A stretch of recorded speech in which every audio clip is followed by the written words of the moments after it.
A year ago, he was a mighty heir of Mo City, but he ended up with nothing. Serena, a cold and powerful CEO, didn't seem to care about his past. She took him in, and by day he became her flawless and loyal secretary.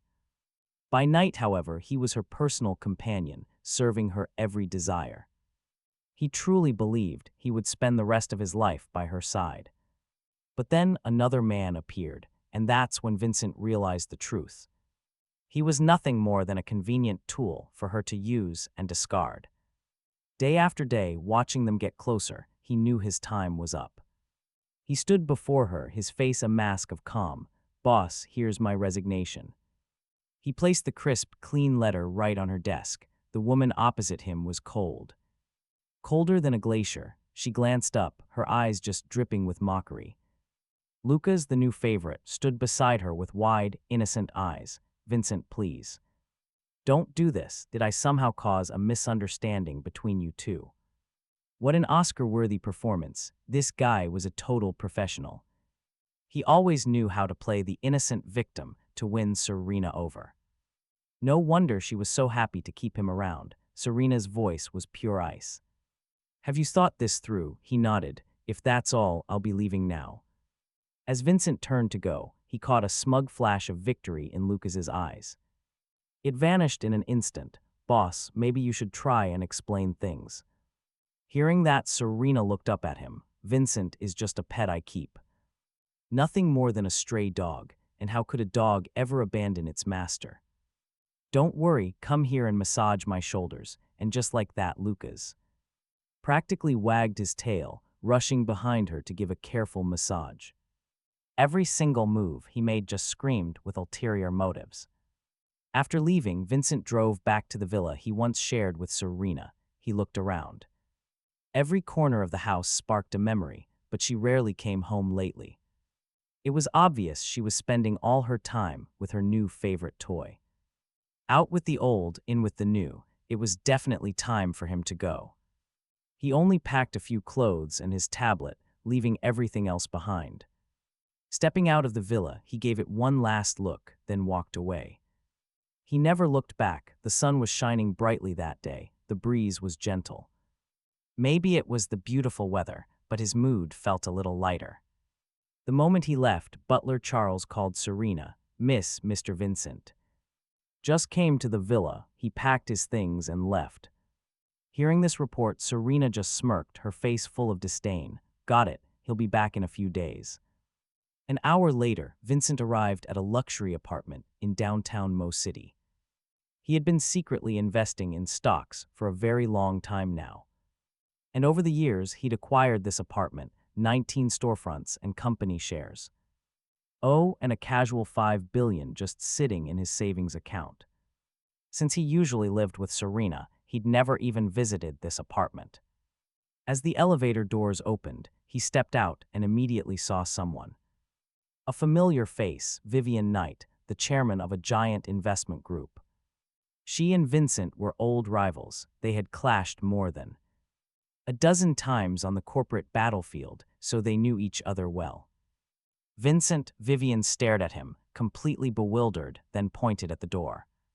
She points to the next apartment. "This is your place." He just nods, totally busted. Vivian laughs helplessly.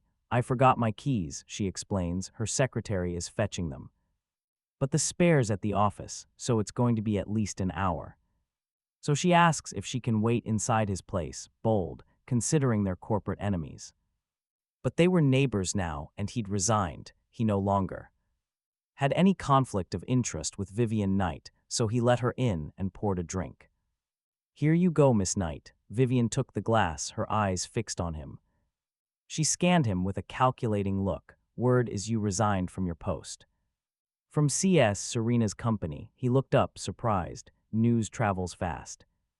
Vivian just smirked. "Of course, I keep tabs on the man who defeated me countless times." He smiled back. "So, how many people are you keeping tabs on in that heart?" She looked at him, her eyes sparkling. "Right now, just you, for some reason."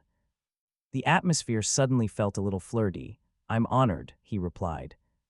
"What about you, Vincent? Am I in your heart?" she countered fearlessly. Before he could answer, his phone rang. Seeing the caller, he instantly hung up. "Looks like someone's trying to poach you," Vivian asked curiously. He simply nodded. "You could say that, but right now, I just want to enjoy life, do things I like." "Work is off the table for now," Vivan nodded. "This industry is chaotic. You're brilliant, but your soul is clean. Leaving was the right call." "So what's the next big plan?" he thinks. "Maybe learn how to cook." At that, Vivian's eyes lit up. "Perfect. I love eating. Do I get the honor of tasting your culinary skills today?" "Why not?" he laughed back. "Cooking for Miss Knight is my honor." Meanwhile, across town in a luxurious VIP club. In Motto, Serena sat at the center of attention, surrounded by glamorous women. Chloe, a slightly chubby girl sitting next to her, asked thoughtlessly, "So Vincent actually quit?" Hearing his name, Serena's whole demeanor changed. It instantly darkened. "How do you know?" Chloe replied. "The whole circle knows. I heard CEO Wang already contacted him, offering an investment director position. With a 50 million salary." Serena's fists clenched tightly as if something belonging to her was being snatched away. The entire room went completely silent. But Chloe continued. "He rejected it, said he just wanted to rest." Hearing that, Serena exhaled, relieved. "He's just throwing a tantrum. He'll be back in a few days," she said confidently. "He's just been tired recently. I gave him a few days off. He'll be back soon." But Sophie, another girl, looked disappointed. "Really? That's a shame. My dad wanted to invite him to our company. But I'm clueless about business and was really planning to ask him to help me." Serena felt a strange sourness in her heart. She stood up. "I'm going to the restroom." With that, she pushed the door and left. A few moments later, while she was washing her hands, a voice called out, "Not going to call him." Serena turned and saw Harper, her best friend. "Why are you out here?" Harper replied calmly, still pretending, "If you don't actually care, why were you staring at your phone that whole time in the room, if I remember correctly? This is the first time you've acted like this." "He'll come back," Serena simply repeated. Her tone was certain. Harper sighed. "I don't get why you let Lucas hurt him, even letting him land in the ICU. But I know if he truly leaves this time, you'll regret it." Her best friend advises her to contact him, but Serena just scoffs at the idea. "Harper, don't think I'm some warrior of love. He was just a boy toy. If he doesn't come back, I am perfectly fine, and don't forget, whenever I want, I can have countless lovers." Harper turns to leave, then suddenly remembers something crucial. "Oh, my sources say Vivian Knight and Vincent are neighbors now. Vivian just moved in next to him. You know exactly what that means." Meanwhile, at a supermarket, Vivian is pointing at groceries. "Vincent. This, that, and this one too. It all looks so good. What do? I want to eat everything." Who would have guessed the famous Vivian Knight had such a childlike side? Looking at her, Vincent can't help but smile. "It's fine. Grab whatever you want to eat. I'll cook it for you." Vivian beams, her face lit up. "You're so capable. You can do anything. I'll help you wash the vegetables." In the kitchen, Vivian and Vincent prep their food while chatting. "Since you're not going to work for any company, what are your plans now?" He thinks for a moment. "I'll rest for a while, study cooking, and if I get bored, maybe I'll work as a security guard." Vivian teases that with his looks. If he becomes a security guard, the single girls in the complex will never get any sleep. Before he can reply, his phone rings. He glances at the screen and frowns. It's butler Charles. He takes a deep breath and answers. "Hello, Charles. Mr. Vincent, the miss drank too much tonight and her stomach ulcer is flaring up. Do you know where her medication is?" "Right side of the master bedroom, third drawer down in the nightstand." "Yes, Mr. Vincent, I found it, but the miss is extremely unwell. Could you please come over and take care of her for a little while? In the past, no matter what it was, he would have agreed, but his days in the ICU made him rethink things. He replies bluntly, "Charles, there are so many maids in the house. I'm not coming over. Furthermore, I've resigned and have no further ties to CEO Serena. If possible, it's best not to contact me again. Just then, Vivian suddenly speaks up loudly. Vincent, are you going to eat this? He pauses for a second before answering her. Sure, just put it in my bowl. Then he turns back to the phone. If there's nothing else, I'm hanging up. After he hangs up, Butler Charles just stands there, breaking out in a cold sweat. Miss, look at this. Serena sits on the sofa, her expression as dark as night. Her face is like the bottom of a pot. Vivian Knight, that wretched woman. Why are they together? Her fists are clenched, her voice practically dripping with fury. Calling him Vincent so intimately. Charles, call Lucas here. Charles hurriedly makes the call, eyeing Serena carefully. Hello, Mr. Lucas. CEO Serena wants you here immediately, on Vincent's end, after dinner. He walks Vivian back to her place, then returns to his own room, lying on his bed. He scrolls through social media. Suddenly, a post from Lucas catches his eye. The content is simple, just one sentence and a photo. Today was a perfect day. Ending on a perfect full circle, the photo shows Lucas's hand wearing a ring. That ring, it's the exact same one Vincent bought for Serena back then.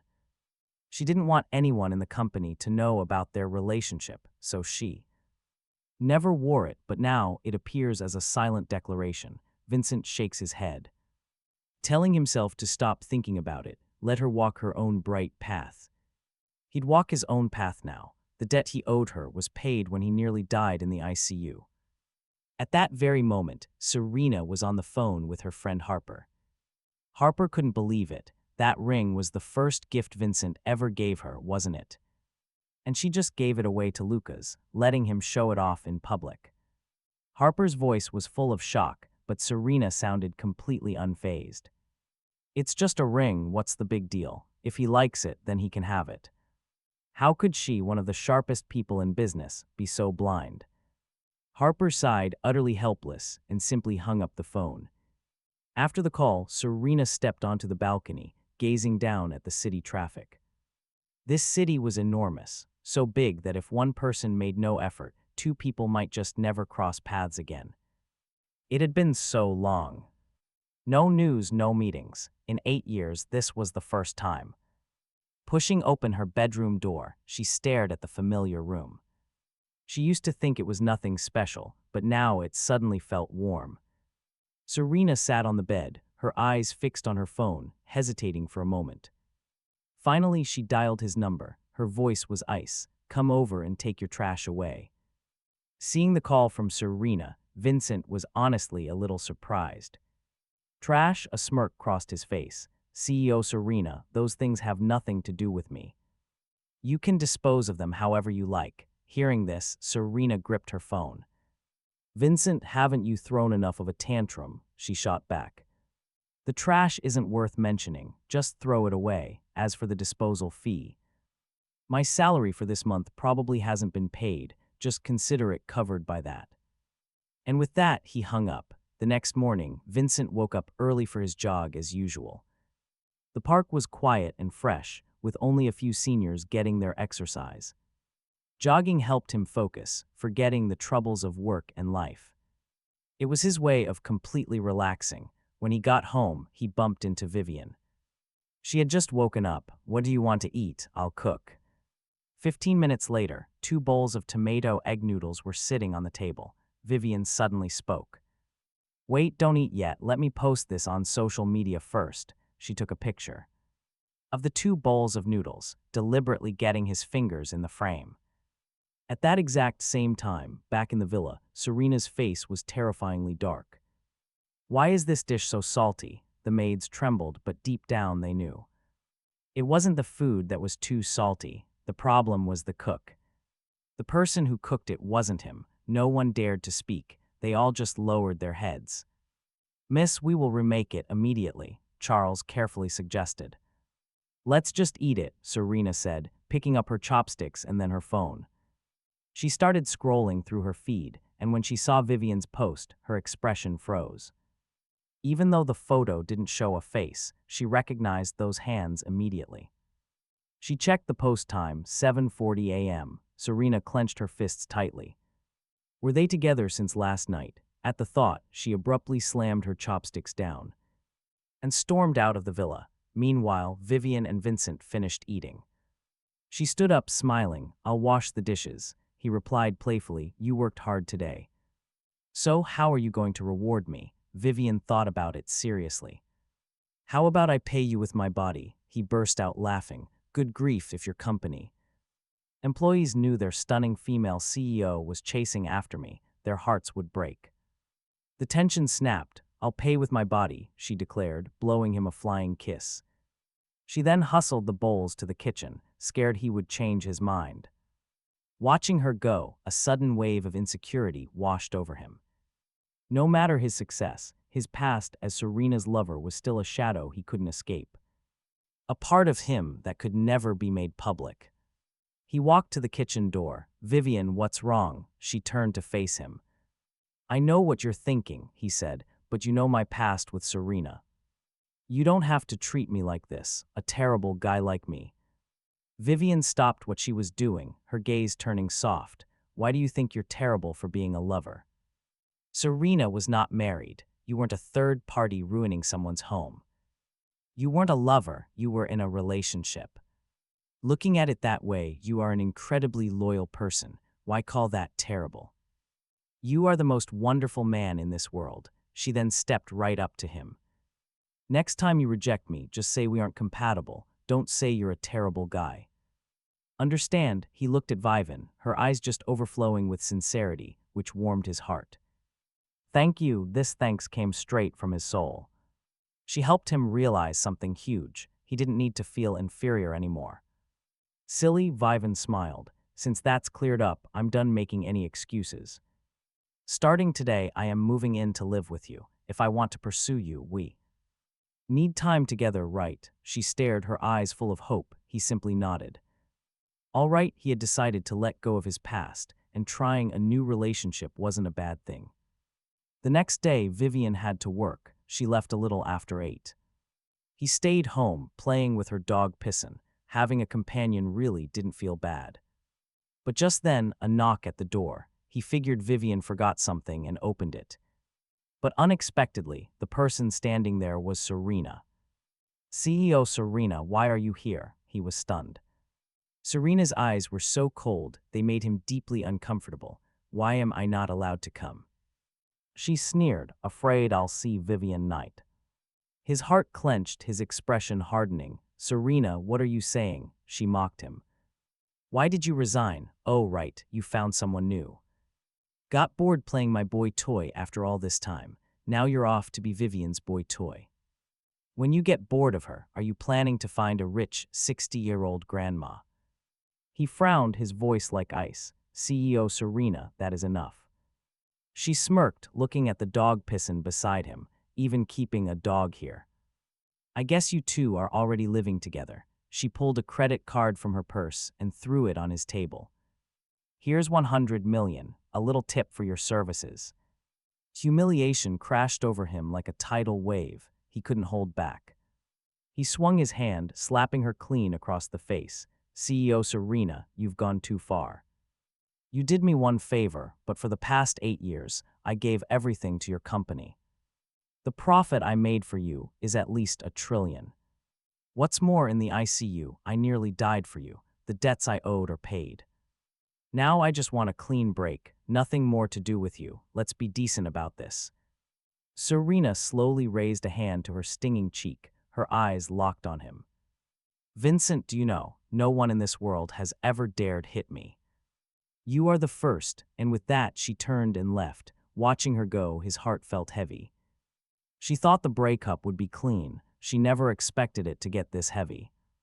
"So ugly," Serena slid into her car, eyes like chips of ice, and pulled out her phone, texting her friends. "Old place, drinks are on me tonight." At the VIP club, Serena drank glass after glass, wanting to drown her sorrows. Harper frowned and stopped her. "If you keep drinking like this," she warned, "you'll land in the hospital. Don't torture yourself over whatever happened." "It's fine, I know my limits," Serena mumbled, reaching for another drink. Back at his place, Vincent was playing with Pisson when Harper called him.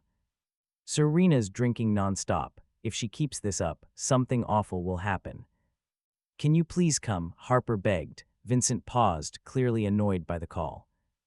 Miss Harper, Serena and I are over. She can deal with the Luca's situation herself, but for old time's sake, I suggest calling Luca's.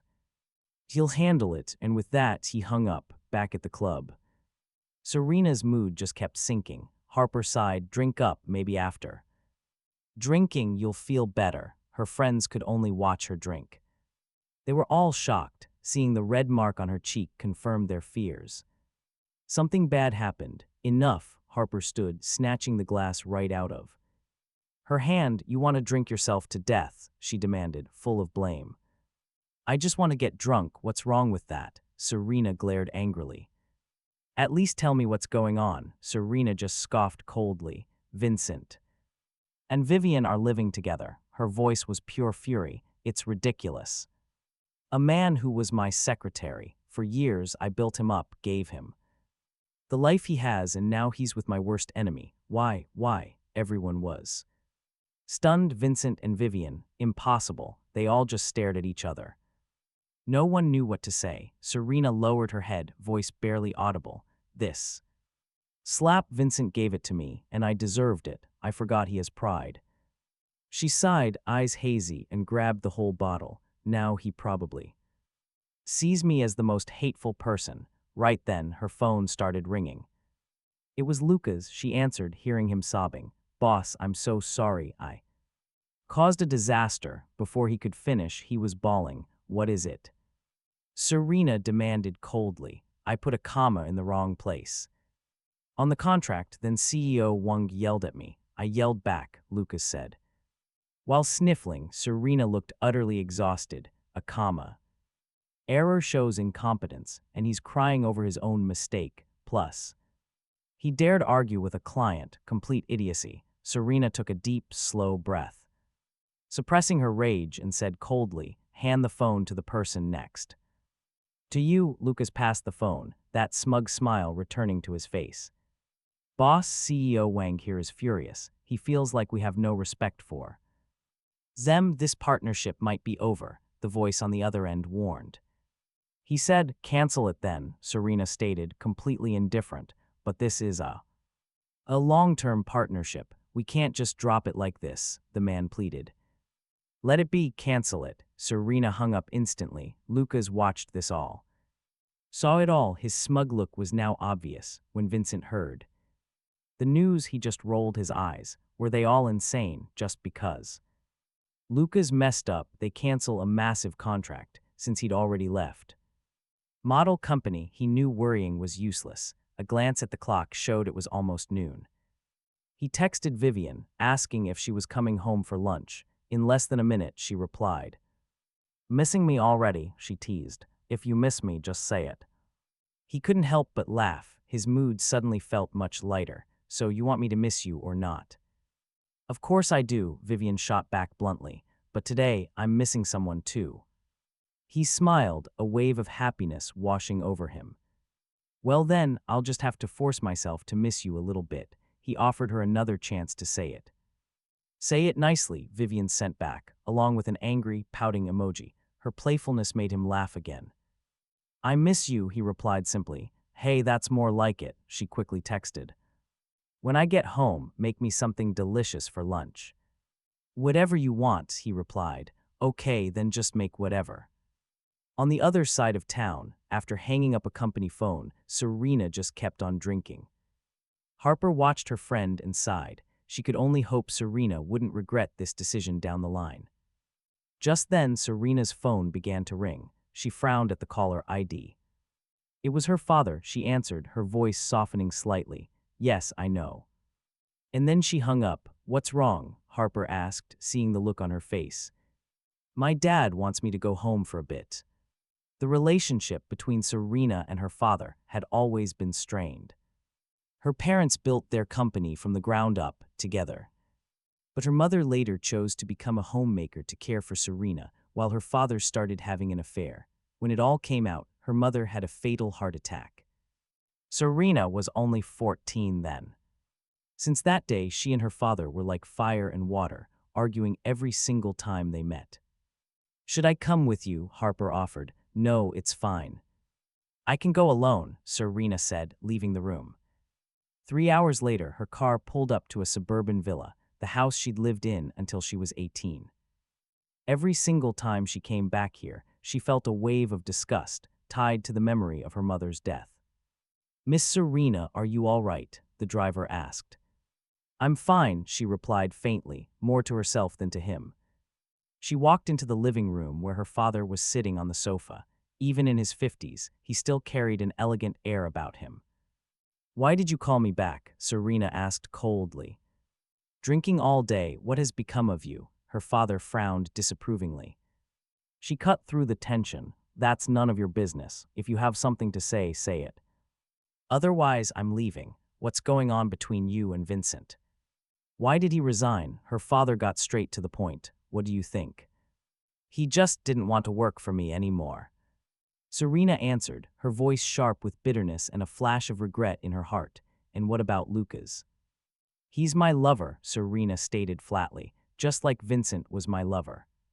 Hearing that, her father leaped to his feet in a rage. "Serena, are you insane?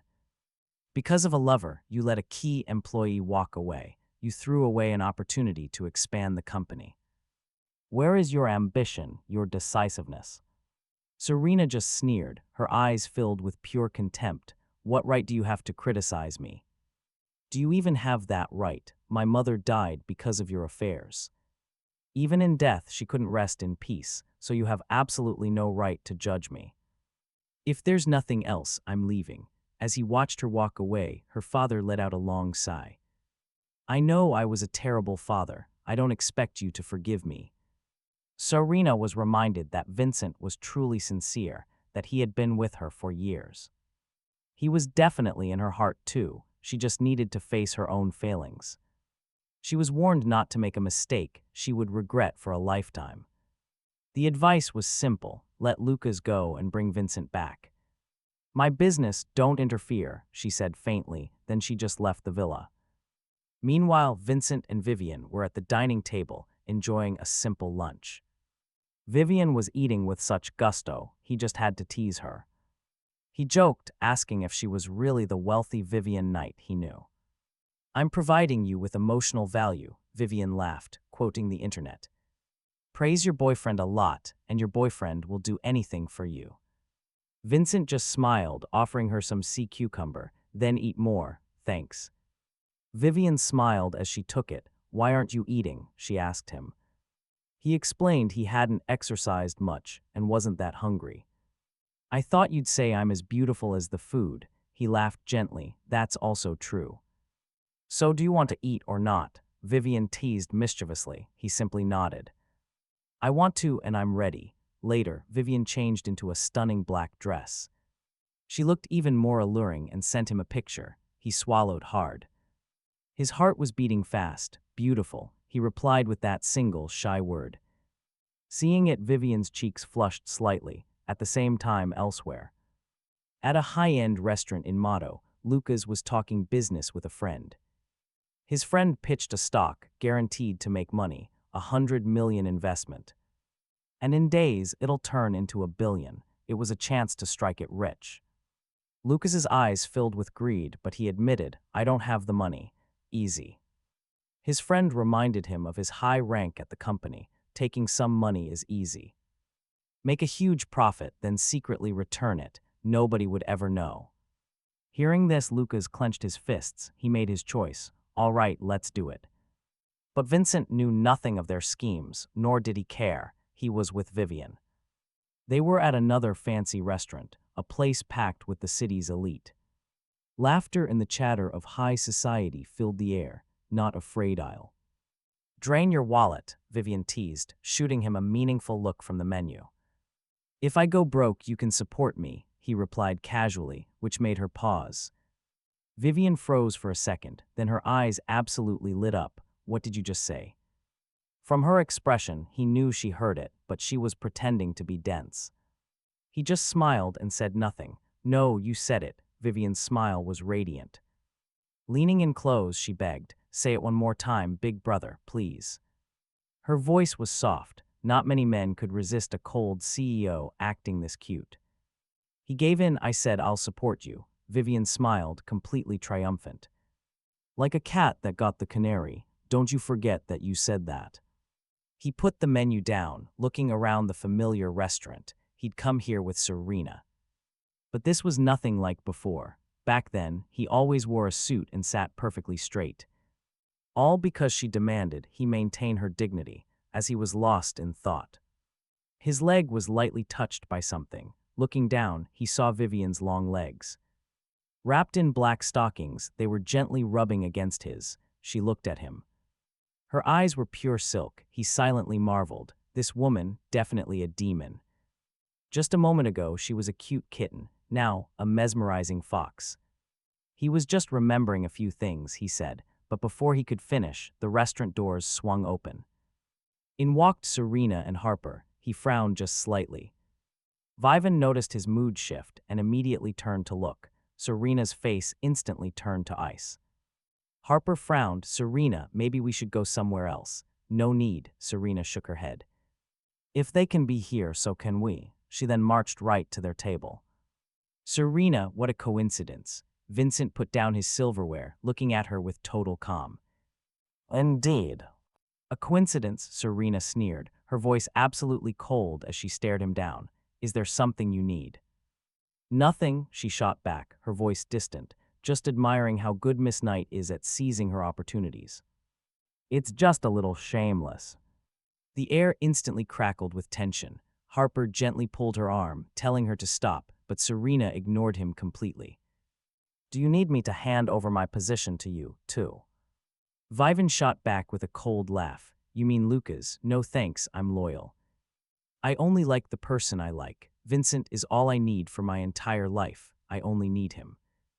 I should probably thank you. Without you, Vincent and I never would have had a chance.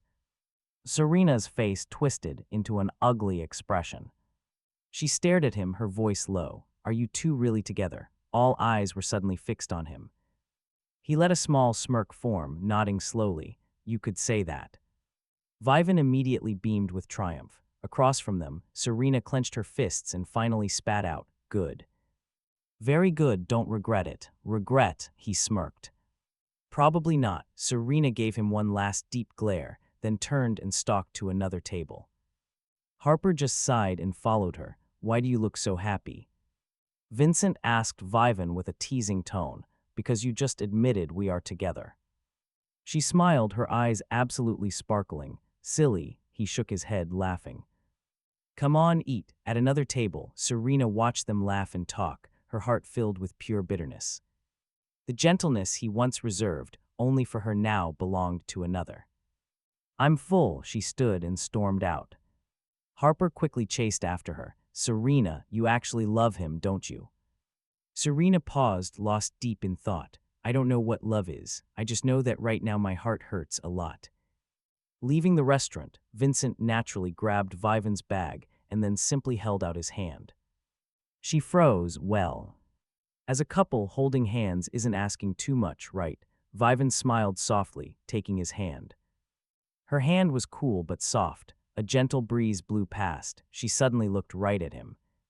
Should we take a photo and make it official? He nodded. She held up her phone, taking a picture of their intertwined hands. What should I write for the caption? She wondered. Use, he replied simply. Vivan froze for a moment, then smiled radiantly. Okay, let's go with that. After dinner, Vincent and Vivan walked hand in hand through the streets of Motto. The city night was bright with neon signs. The laughter of young people echoed all around. As they passed a bar, lively music spilled out. Young people were wildly dancing inside. Want to go in? Vivan looked at him, her eyes sparkling with mischief. He just shook his head. No, that's not my scene, she laughed. You're so young, but you act like an old man, but it's okay. I like that vibe about you. She hugged his arm. I thought you only liked my looks, he teased. Vivan blushed, narcissist, who actually cares about looks really. He raised an eyebrow at her playfully. She just pretended to be mad, pouting. Vivan ran ahead and he chased right after her. The two of them played on the street like kids. Soon enough, he caught up with her. What's wrong? With no one around, he leaned his face in close. Vivan stood on her tiptoes, giving him a light, simple kiss on the lips. But in the distance, Serena stood in the shadows, watching them. A flicker of sadness crossed her face. Then she lowered her head and just disappeared into the night. The next morning, Serena walked into the company. Lucas was already there waiting for her. Lucas smiled and approached her. "Boss," but Serena just nodded, her voice cold. "What do you want, Lucas?" He hesitated. "Serena, can I move in with you at the villa?" "My current neighbors argue so much, I'm a bit scared," Serena frowned. "I will arrange another place for you." A flash of disappointment appeared in Lucas's eyes. But he hid it fast. "Okay." He lowered his head, leaving with clear resentment. Back at home, Vivan was clinging to Vincent like a child. Whenever she had free time, she would throw herself into his arms and hold on tight. "I don't want to go to work," she pouted, leaning against his chest. "Well, if you don't go to work, who's going to support me?" He teased, kissing her forehead.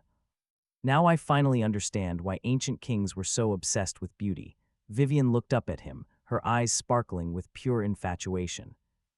"Go to work, I'll pick you up at noon," he smiled.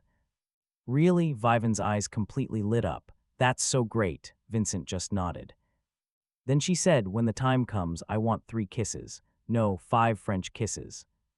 She winked mischievously with a wicked smile. "Deal," he laughed and agreed. Vivan happily left. He sat on the sofa and turned on the TV, planning to watch a movie. Not long after, his phone rang. It was Mr. Liu, Serena's father. He answered it immediately. "Hello, Mr. Liu. Vincent, are you free lately?" It was Mr. Liu's gentle voice. "Yes, sir. Is there something you need?" "Nothing much, really. Just wanted to chat about you and Serena." His voice carried a clear hint of concern. Vincent paused. "Serena, I know things between you two are over," Mr. Liu sighed. "But still, you should meet one more time, right?" Vincent didn't answer. He just listened quietly. The meeting was set for a nearby cafe. "Mr. Liu, sorry I'm late." Vincent walked over and sat down. "It's fine. I arrived a bit early. I'm not bothering you, am I?" Mr. Liu smiled, his voice sounding a little tired. "Do you have any plans lately?" he asked. Vincent was silent for a moment. "I don't have any special plans. I just want to rest and relax for a while." "And about Serena," Mr. Liu started to say more. "It's in the past, sir," he replied calmly. "She deserves someone better, and I am not that person." "Yes, but have you really let it go?" he asked suddenly, his eyes full of worry. Vincent nodded slightly. "Yes, I've let go. For me, that relationship has ended." Mr. Liu sighed heavily. "It seems you have made your decision." Vincent stood up, getting ready to leave. "Mr. Liu, thank you for your concern." He watched Vincent's back as he walked away. Mr. Liu muttered, "Serena, you will regret this for the rest of your life." Not long after getting home, Vincent's phone buzzed. It was a text from Vivan. "Notification from your mini manager. Please pick up your adorable girlfriend at 12 p.m. Reward." 3 kisses from said girlfriend. He laughed. Was that a reward for him or for her? "Received," he quickly replied. "What does my adorable girlfriend want to eat for lunch today?" Vivan texted back immediately. "Sweet and sour ribs, is that okay?" "Sure," he replied. "Thanks for the hard work, hubby." Sweet and sour ribs happened to be his specialty. Making them wasn't complicated at all. He put on his apron. He grabbed his coat, heading to the supermarket for ribs when his phone rang again. It was Winston, his best friend of 6 years. "Hey Winston, what's up?" he asked. "Vincent, are you free now? I have a favor to ask," Winston began. Vincent frowned. Winston's family was incredibly wealthy, owning a boba tea brand. Their annual profits were in the tens of billions, a true tycoon, and Winston was the heir. Things had been smooth sailing for him lately, the heir to the entire family business. A famous young master like that needing his help, he laughed and asked, "You know Dexter?" Winston had suddenly brought him up. Vincent nodded. "Yeah, your childhood best friend.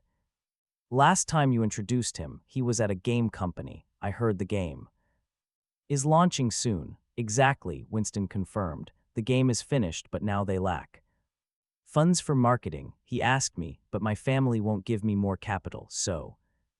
I wanted to ask if you could help. A game company. Vincent had never invested in this sector. The gaming industry was a tough business, especially with the internet giant. Tenface constantly copying games to steal market share. That game is an anime genre, right? He asked, yes, the game is quite good. The storyline is really creative. If marketed well, it'll definitely be a hit, Winston added. I prepared 700 million for marketing, but it's still not enough. If you help, the problem is solved. Vincent considered it, then made his decision. Around 3 p.m. today, bring Dexter to my house. I'll talk to him. This wasn't just a favor, it was an opportunity. Investments always carry risks, but they also bring profits. With his capabilities, even if it failed, it wouldn't affect him much. Great, see you this afternoon, Winston said. Oh, I heard you and Vivian are dating. That was fast. It's a long story, I'll tell you more this afternoon, he replied casually. Okay, see you later. Winston hung up. Vincent went to the supermarket to buy some short ribs, the lean kind, perfect for sweet and sour ribs. Back at home, he started preparing lunch when he finally looked up. At the clock, it was already 11 a.m. He put the food in a thermal container. Then he drove off to pick Vivian up. Arriving at the parking lot, he snapped a picture. He sent it to her. I'm here. Thanks for the hard work, hubby. Love you the most. Vivian's text came back instantly. He smiled, his heart swelling with a sweet warmth. So this is what real romance felt like, warm and happy. Just then, Vivian jumped into the car, shouting loudly, hubby. Today she wore an office blazer and black stockings. She looked mature yet utterly seductive. If her employees saw this, her professional image would completely collapse. Let them see, she replied quickly. What's wrong with calling my boyfriend hubby? She hummed. He reached out and pinched her nose lightly. Silly, the car was suddenly filled with a warm, easygoing atmosphere. They chatted and joked the whole way, everything feeling so incredibly natural between them. Back home, he brought out the hot food. Vivian inhaled deeply. Smells so good. Whose boyfriend cooks this well? If you praise me like that, my tail will point to the sky, he laughed. Then you have to take me flying with you. Her voice was soft and playful. Seeing her so happy filled him with a satisfaction that words just couldn't describe. While eating, she picked up a piece of rib for him. Hubby, you eat first, silly. He smiled, eating the rib. Today, Vivian ate with such obvious enjoyment. He just watched her devour the food, the corners of his mouth curving up, his heart completely full. Full of pure happiness. After eating, Vivian let out a satisfied burp. So good, he stood up. You rest, I'll wash the dishes. No, let me. She grabbed the bowls and ran into the kitchen. In the kitchen, he stood right beside Vivian, cleaning up. For Vincent, it was a moment of peace. But elsewhere, Serena's mood was anything but happy. She slammed a document on her desk. The problem, a contract. Their partner had just jacked up the price by 10%. Her subordinate kept his head low. CEO Ma said the old price was just a friendly gesture. A special discount because of his personal connection to director Vincent. Then go fix it, get the old price, Serena ordered coldly, but her employee hesitated. He explained that it would be tough. Other companies were already making offers on the project. If they delayed, they could lose everything. Her response, if it's hard, then solve it. Serena's patience snapped. Do I pay you people to look pretty? Fix this in 3 days. The tension in the office was thick. Serena frowned, realizing her emotions were unstable. They'd been all over the place recently. She felt that since Vincent left, she'd lost something vital. She had lost her anchor. When he was around, her worst impulses were always soothed. Just then, a knock at the door. Serena quickly composed herself. Come in. It was a report from the villa's chairman. He had news about a recent meeting. The chairman met with Vincent, begging him to return to Serena's side, but he flatly refused. A cold, sharp smile formed on Serena's lips. Vincent, did he really think this would last?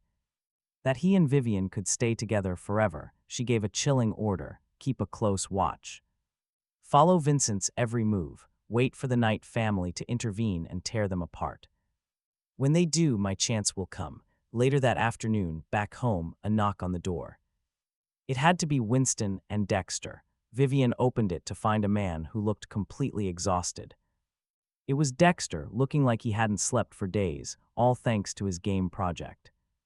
It's true what they say, even a hero can be stopped by a simple lack of funds. Winston must have told you, Dexter began the conversation. Sorry to bother you. If I had any other choice, I wouldn't be here. Vivian, however, just waved it off. I'm in business too. A good project is a good project. It's never a bother. She smiled, and a spark of confidence returned to Dexter's eyes. He had spent 3 years on this. He'd invested nearly $1 billion, personally crafting this game. He was absolutely sure of its potential. With the right marketing, he knew the revenue would be huge. I brought the game.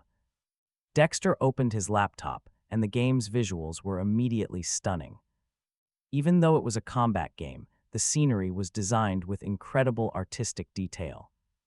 The characters were stylish, sure to attract anime fans, and the combat effects were seamless. Vivian played for 2 hours straight. The entire experience felt incredibly solid. This is good. She nodded. With good marketing, how many daily active users are you projecting? Dexter answered confidently. I'm projecting daily active users around 15 million. Vivian frowned. You know, the hottest game on the market right now only has 5 million. Daily active users, right? He shot back. I know, but I believe this game is a work of art. He was a bit fanatical, but his confidence was unshakable. Vivian got straight to the point. How much capital do you need? She asked. They needed about 3 billion total. Winston gave 700. So they were short 2.3 billion. If you invest, we are willing to offer you 35% equity. Dexter looked at her, his eyes filled with hope. 2.3 billion for 35%. If the game became a hit, it was a fair price. But the game wasn't even out. The risk was huge. 35% is a bit low. Vivian countered calmly. I want 45% equity. Dexter immediately tensed. 45% meant she would have the largest controlling stake. I know what you're worried about. She smiled. Even with 45%, I can sign a contract that only takes 45%. Model dividends are fine, but he would manage all voting rights to protect his interests. He also demands veto power. Agree, and he'll raise the investment to 3 billion. He slid a contract forward. Those were his terms, their move. Dexter paused for a moment, then simply nodded. I agree. Our hero was satisfied. Are you free tomorrow morning? We can sign the contract. No problem, Dexter replied. With business done, they moved on to personal matters. How are things with you and Serena? Winston looked at him. He knew all about Lucas for a long time, and even advised him to just let Serena go. But back then she took up way too much space in his heart. She was his savior, the one who pulled him from hell. He couldn't leave her. It's over, he replied calmly. The 100 points he had for her were now 0. He gave her 100 chances. If she'd said just one word, he would have stayed, but she did nothing. In the end, he had to leave. And that's that. He's just enjoying his new life. Winston smiled. But what about you and Vivian? He teased. She's my neighbor. We just naturally got together, our hero replied briefly. Haha, look at your face, so sweet right now. Winston laughed. I think Vivian suits you much better than Serena. I saw the public post you two made. The way she looks at you is filled with love, Winston said. Compared to her, Serena never looked at you that way. He nodded silently. Yeah, she is your light, Winston continued, absolutely certain. Trust me, eyes can't fake that. Just from how Vivian treats you, I believe you two will be happy. I hope so. He looked out the window, his thoughts wandering to Vivian. She really is incredibly adorable, and he believes that with her, he can be happy. Winston just laughed and nodded. Hope to drink your wedding wine soon, he teased. Our protagonist smiled back. Don't worry, when that day comes, you'll definitely be my groomsman. Haha, then I have to see what kind of bridesmaid you find for me. Winston laughed loudly. Don't worry. Vivan will handle it perfectly, he joked. Right then his phone rang. It was Vivan, hubby. My family wants to invite us over for dinner tonight. Her voice sounded a little nervous. He froze. Dinner with the family. This was meeting the parents. He texted back a short okay. When Vivan saw the message, she instantly beamed, texting back excitedly. Hubby, I'll come home soon and we'll go together. Don't worry, my parents are really easygoing. They like you a lot, too. If it doesn't work out, I'll just tell them I'm pregnant. Reading that text, he laughed out loud, both shocked and amused. Pregnant. Vivan really had the guts to say that. They hadn't even done anything. If she was pregnant, he'd be the guy wearing a green hat. Pregnant with sweet and sour ribs, she added in another text. He couldn't hold back his laughter. She really was just too adorable. Winston saw him laughing and got curious. What's so funny? Going to dinner at the Knight family's place tonight, he replied with a smile. Meeting the parents, Winston teased. That's fast. If you tell me Vivian is pregnant in a few days, I won't even be surprised. He looked up and joked right back. Then you better step it up. Don't let me get ahead of you. Please don't torture this single dog. Winston laughed, shoving his shoulder. After seeing Winston and Dexter off, he sat on the sofa, letting his thoughts wander. The Knight family is a prestigious family in Motto, even in the whole of Tsushia. Currently, they control most of the. Vivan managed the Knight family's business. And under her watch, the family's entire enterprise was reformed and grew tremendously. Vincent opened his phone, staring at his chat history with Vivan, feeling pretty nervous. It was his first time visiting her house, so bringing a gift felt necessary. He texted, "What kind of gift should I prepare?" Seconds later, Vivian replied, "I've prepared everything." Don't worry, adding that her parents said his presence was the best gift. Reading the text, he sighed in relief. Turns out she'd handled it all. He was about to transfer her money, but she texted again immediately. Silly, your money is my money. In the end, it's our money, right? Be good, I'm coming home. Prepare a fragrant kiss for me, adding a shy emoji. He couldn't help but smile, texting back a simple okay. Before long, the sound of the door opening echoed. Since they'd been living together, he'd given Vivan a key for convenience. She barely stepped inside before rushing to hug him, already asking for a kiss.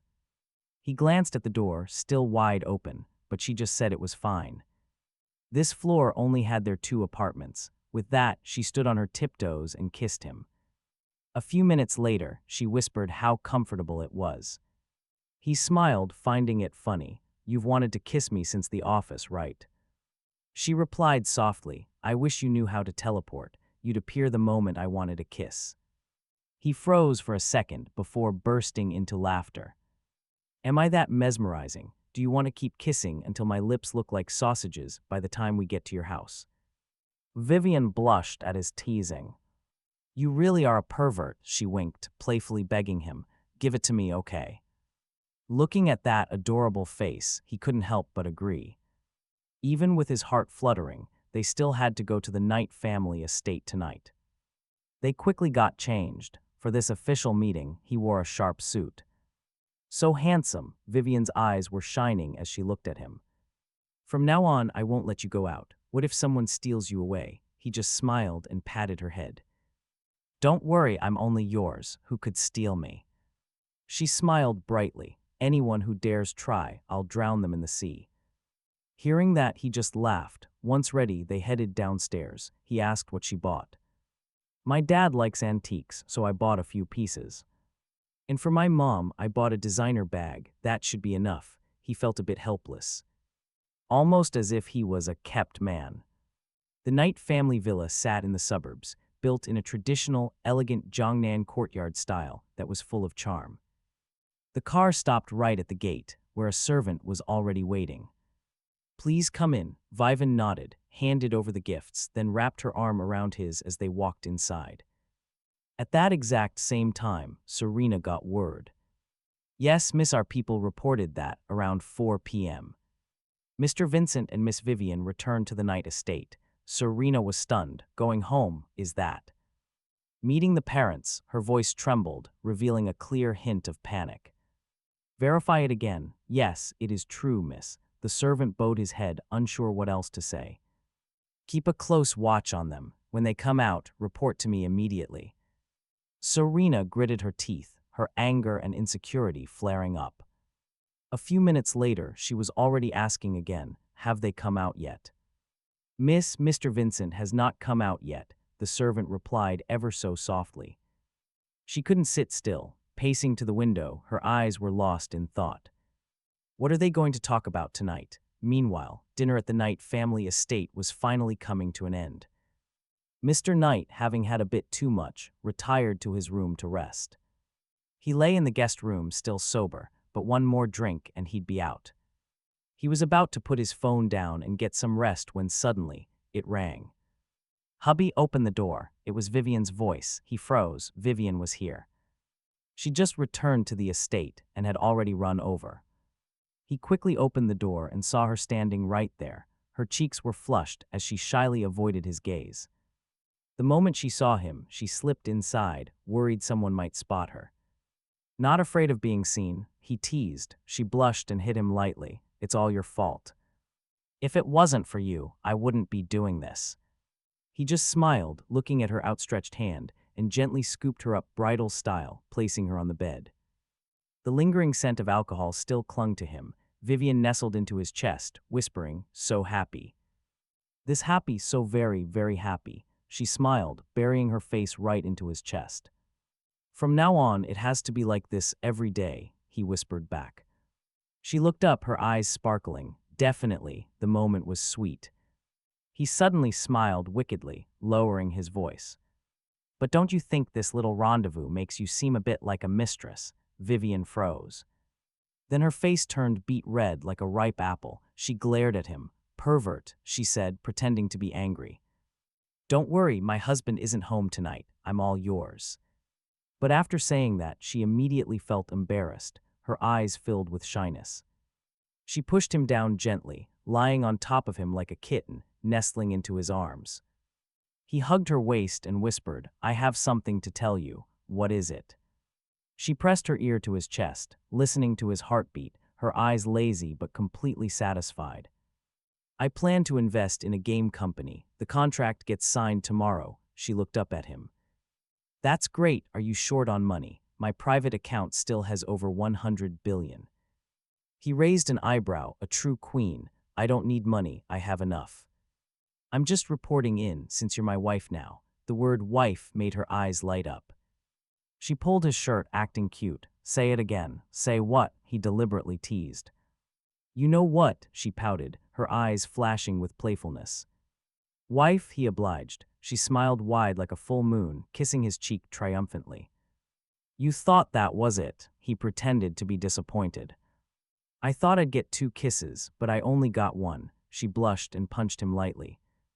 Stop thinking dirty thoughts. The next morning, Vivian set an alarm and sneaked out before her family could notice. Before she left, she kissed him for a few minutes, calling it an advance kiss for the whole day. After breakfast was over, he saw her off. She called her driver to come pick her up, while he drove her multi-billion-dollar supercar back home. Sitting in the driver's seat, he felt it wasn't much different from his own car, worth a few $100 million. The elevator doors opened. He was shocked to see Serena standing right at his door. She hadn't slept at all. Dark circles ringed her eyes. She looked up at him, her gaze icy. You went to the Knight estate. Her voice was low. Are you stalking me? He frowned. She didn't answer, just repeated herself. You went to the Knight estate. Is that important? He replied calmly. She froze solid. He had never used that tone with her before. Are you two getting married? She asked. Her voice trembled slightly, almost unnoticeably. Probably, he replied calmly. Serena's face went white, shocked that he would actually marry someone else. How long are you going to throw this tantrum? She demanded. She stared at him, her voice a threat. I can make Lucas disappear. You will never see him again. In the past, that might have thrilled him, but now he couldn't care less.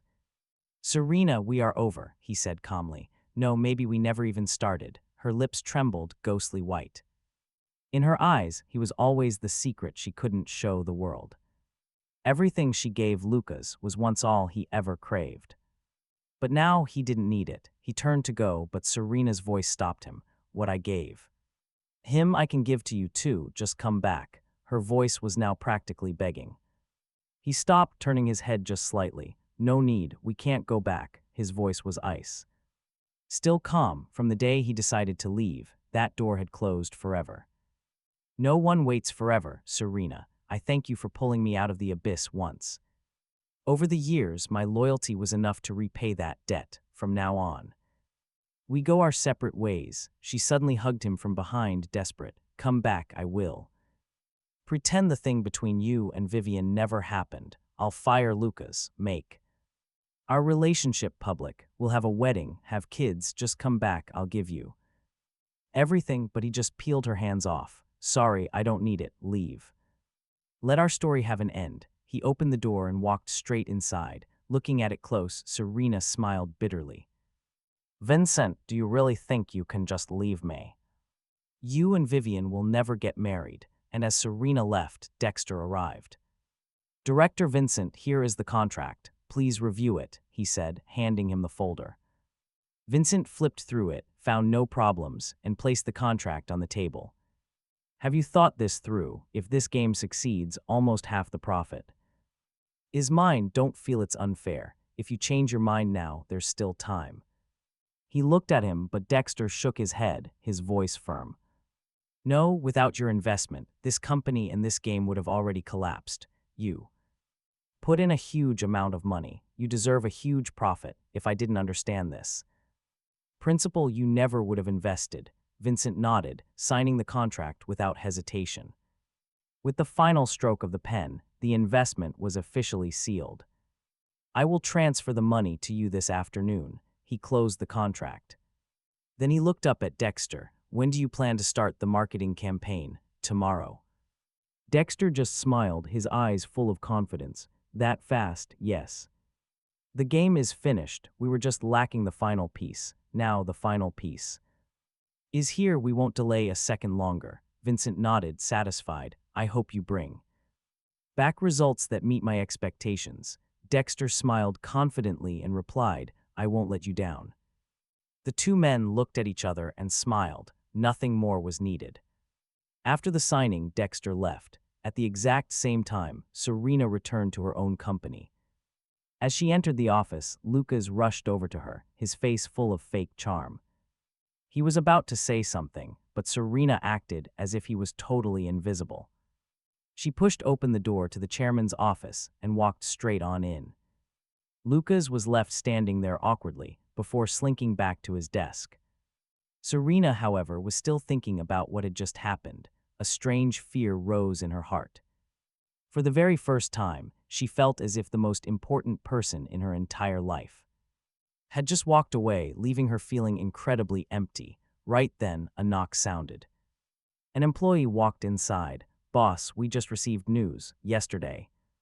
Vincent just invested in a game company with the contract signed this very morning. The total investment, nearly $2 billion. Serena frowned. What kind of company? An anime game developer. Their product is finished, but they're struggling because in their country, there's no track record of success for anime games. No one wants to invest. Serena goes quiet, her fingers tapping an unconscious beat on the desk. She realizes her and Vincent have no connection anymore, but if she wants to forge a new one, this is a golden opportunity. Contact that company, she commands. Tell them I want to invest $1 billion. Her employee is stunned. But boss, our company has never once been involved in the gaming sector. This investment is. Serena cuts him off with an icy stare. I said it's a personal investment. It has nothing to do with this company. Now do as I say. He didn't dare argue. He just nodded and left. Watching him go, Serena's gaze turns possessive. Vincent, you are mine. Don't even think about escaping my grasp. Just outside her office, the employee gets stopped by Lucas. What did the boss just tell you? Lucas tries to sound casual. Oh, nothing. The boss is just investing in a game company. A game company? Lucas frowns. Strange. Director Vincent just invested and now The boss is investing too. She must really trust Director Vincent's vision. Lucas's face immediately darkens, so Vincent invests and Serena follows suit. Does she still have feelings for him? Impossible, not after all the effort he spent. Pushing Vincent away, now he just looks like a total clown. Lucas gritted his teeth. His fists clenched until the knuckles went white. Vincent, why is it still you? You already left, so why are you still a threat? You deserve to die. Just then, his phone rang. Brother Lucas, I invested just like you said. This stock is going crazy today. Get ready to make a fortune. Lucas's mood brightens just a little. The stock he's in has been surging like crazy lately. If he sells at the perfect moment, he won't just cover the 300 million he embezzled, but he could make a massive profit. Waiting on your good news, Lucas sends back, and at that exact same time, our main character gets a text from Viven, an insider tip, that stock will crash on Friday. He isn't surprised at all. No stock climbs forever, and this one's growth was clearly unnatural, a classic pump and dump scheme designed to bleed out the small retail investors. A Friday crash is especially cunning, you see, because the market closes on weekends. Investors can only sit there and watch their money turn to dust. Good thing you sold early, he texts back. Hubby is so smart, Viven immediately replies. Oh my god, how is my hubby this clever? He lets out a laugh. Stop praising me, Miss Knight. The emotional value you provide is more than enough. But when it comes to money, I'm way behind you. You casually deal in hundreds of billions. Meanwhile, I'm just a small-time boss with a little cash, so shy, begging for a sugar daddy to support me. She sends back a wicked smiling emoji, but the sugar daddy needs to provide some benefits. What benefits? He texts back laughing. A kiss? Nope, I want to see your abs. He raises an eyebrow. He keeps himself in shape, of course. His abs are the practical kind, not the flashy bodybuilder type, still more than enough to attract a woman's attention. This isn't good. What if you use my picture for evil? He deliberately teases her. No talent, she instantly texts back, seeing it. And touching it in person is way better. Who wants to just look at a picture? Her eager tone makes him laugh. All right, I'm coming to pick you up now. Perfect timing. When his car pulled up to the office, Vivian was already rushing over. Her hands were all over him, and he was powerless to stop her. She looked up with a glare, her reasoning simple. No, I am off work now. I'll do whatever I want. This woman had absolutely no shame. And yet the feeling wasn't bad. Meanwhile, Serena's employee made a call. He contacted Dexter, who froze the moment he heard the offer. This project. Days ago, no one cared. Now people were lining up with cash. Sorry. We have no intention of taking any more investment. Dexter was polite but firm. But the employee, facing rejection, tried to persuade him. We are willing to invest $1 billion for just 5% equity with no interference. You keep full control. We only take dividends. Dexter's brow furrowed. This deal was way too good. He couldn't understand the reason for such a thing. But Vincent knew exactly what was happening. Serena didn't care if the $1 billion ever made a profit. She was just buying an excuse to get close to him. If there are no issues, we can sign today, the employee pressed. Dexter thought it over. He had funds, but an extra $1 billion. That could massively expand the project's scale. After just a moment's hesitation, he nodded. Okay, let's discuss the details of the contract. The deal was done in a flash. The employee returned to Serena. Boss, they accepted the investment. The contract is all signed and ready. Yes, Serena replied softly. The employee gathered his nerve and asked, Boss, this investment is because of Director Vincent, isn't it? The room fell silent. Serena just stared coldly out the window. The employee got the hint and left. She didn't deny it. As the door clicked shut, Serena leaned back in her chair. Looking at the ceiling, she whispered, if not for him, why would I ever invest? Vincent, if only you were still here by my side when Dexter arrived. At the company, Lucas was waiting. He had heard about Serena's investment. 1 billion for a project with such generous conditions, he knew instantly. Her target was Vincent. Lucas's fists clenched, his expression darkening. Serena had only given him a few million total, but for Vincent, she would drop. $1 billion, why wasn't it him? In the meeting room, it was official. The contracts were signed, the two sides were now partners, the money will be sent. Within an hour, Serena stated calmly, "Thank you, CEO Serena." Dexter nodded. Then he asked curiously, "I don't understand, you're a major figure. In this industry, why spend so much for so little in return?" Serena smiled. A cold smile. "I don't care about the company, you don't care about this 1 billion. I'm after something else." Dexter suddenly remembered the rumors he'd heard. And it all clicked. Vincent, he was the real prize. Dexter was almost impressed. "Understood, but rest assured, I am always responsible to all my investors. How I treat Director Vincent is exactly how I will treat you." "I hope so," Serena replied. Her voice was faint, masking all emotion. Seeing Dexter out, Serena clenched her fists. The edge of her lips curled into a cold, sharp smile. "Spread this news." She ordered her assistant, "My people are mine forever, trying to steal them." Impossible. News of Serena's huge investment in the game company spread fast. It shot through the business world. Lucas heard it too. He suppressed his anger all day. He finally bursts into Serena's office, and her first reaction is pure disgust.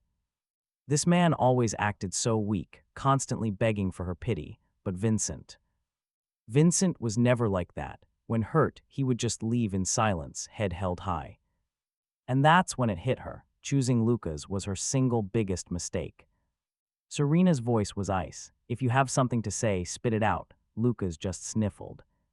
His eyes were red. "Do you only remember Vincent?" She didn't answer, just stared. Then she asked a strange question. "Lucas, what job do you think suits you best?" "Secretary, of course." He looked totally bewildered, not getting her point at all. Serena just smirked. "Your salary stays the same, but your job needs a change. You're being transferred to logistics." And then, dead silence. Logistics, the word hit Lucas like a lightning bolt. It was the company's lowest department. A dead-end job buying supplies, basically invisible. Moving there meant one thing. He would completely lose any chance to get close to Serena. "Please don't," he begged.